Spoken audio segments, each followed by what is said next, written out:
Yes, Arsenal community, welcome back to AlbertJTV for an FA Cup match review. Arsenal 0, Liverpool 2. Arsenal are out of the FA Cup in the third round. Firstly, I actually wasn't going to the game up until probably late yesterday afternoon, but someone who couldn't go to the game let me have their tickets. Much appreciate that. You know who you are. I think I should have stayed at home, to be honest with you, but yeah, let's get into it, man. It's not going to be a long one. So, you saw some changes in the side. Reece Nelson starts, Havertz down the middle, Jorginho comes in.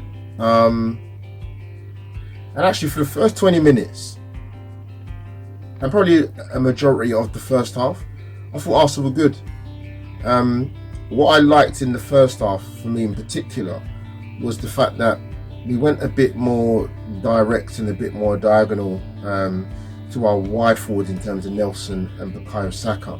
Maybe that's because Havertz is down the middle, I'm not too sure, but it moves the ball on a lot quicker, and you don't necessarily have to play through the midfield in your triangular passes and your combinations.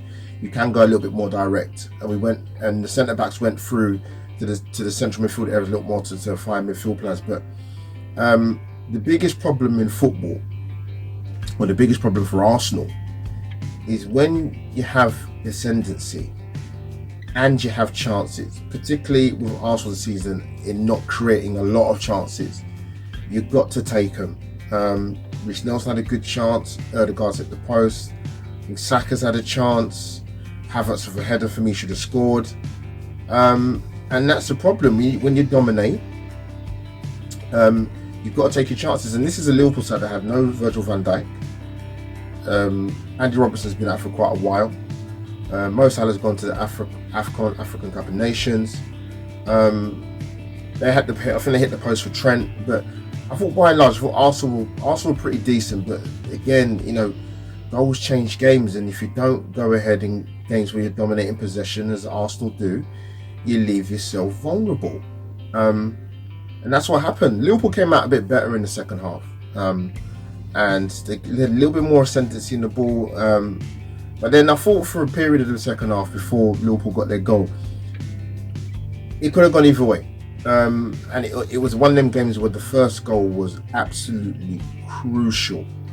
And again, Arsenal from a set piece have conceded.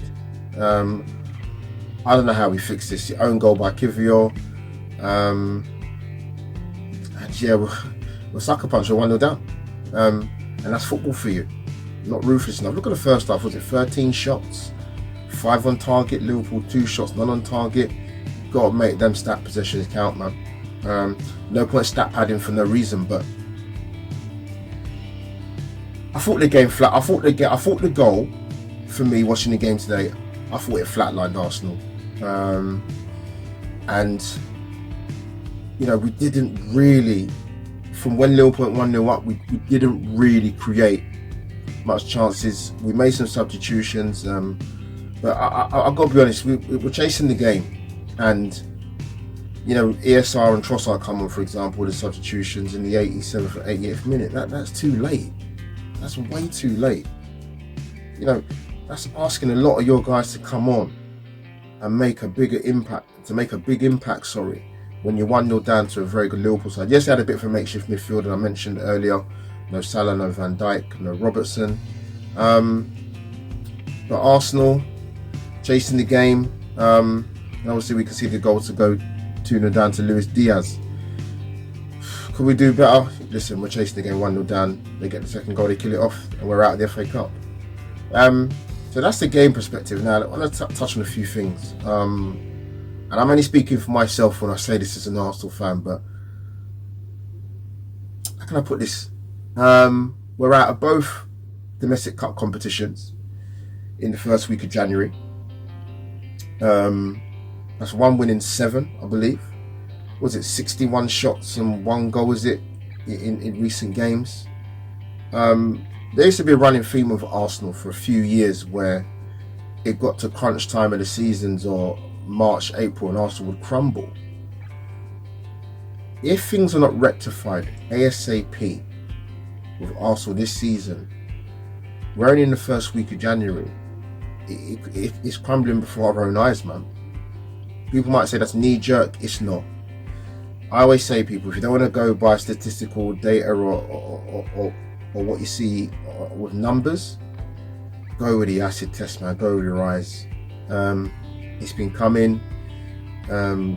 We look ineffective. I looked at Liverpool's game when they played Newcastle in the league. And one thing I said about Liverpool at the start of the season, their front three, they're killers. They're killers in the 18-yard. The movement, the transition, the finishing ability, the interchange. Arsenal last season, Premier League-wise, where Jesus, Saka, Martinelli and Ødegaard got 84 goal contributions in the Premier League. They're nowhere near going to hit that this season. And that's down to the style of play. Whether you're a Mikel Arteta fan, you worship him or you hate his guts, the style of play has affected our team at the top end of the pitch. We are a blunt instrument, and the season could crumble very, very quickly. And do I think January could save that? Possibly. I've never really been that much of a confident Arsenal fan when it comes to January, because I don't ever particularly feel we really plug the right gaps within the playing squad. Like I said, if you're asking me as an Arsenal fan, am I concerned? Absolutely 100%. As I mentioned before, and I'll say it again, we're out of both domestic cup competitions in the first week of January 2024. Start of the season, my prediction for Arsenal, I said we finished second. I thought Liverpool finished third, Man City win the league. That's before a ball was kicked. Fast forward to now, me doing this video match review. What I'm seeing, we ain't going to finish in the top two. We're not killers enough for the top end of the pitch. That's with needing to bring in a centre forward, and with the way Saka and your Martinellis and your Ødegaards are playing, and your Havertz's have recently come back, but we are way off it, and it's a massive, massive concern. We're either trying to win the Premier League, which ain't won for 20 years, or we're going to try and win an European competition we've never won, and our European record, we haven't won a trophy since 1994, when Kevin Campbell and Ian Wright were playing. Funny enough, Ian Wright and Kevin Campbell in their heyday, that's exactly what we need in this team. Top end of the pitch, killers. We don't have that. And it pains me to say our European record is shambolic as a football club. And I've said it, many Arsenal fans have said it, Mikel Arteta has to deliver a trophy this season.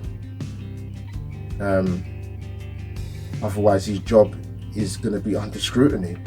And rightly so it should be. Because if we talk about standards and the football club, and it's his fourth season now, yes, it's his first job as a manager, but what you want to see is progression. And we have got progression in the sense that we're competing for league titles. That wasn't the case for a number of years, but it's that extra step to take us to the highest peak and get a league title or a Champions League. And at the moment, with the way we're playing, the season's going to flatline. We need to be very, very careful. Yes, things can turn around in football very, very quickly, but as you've seen with some of Arsenal's recent performances and results, they're not great.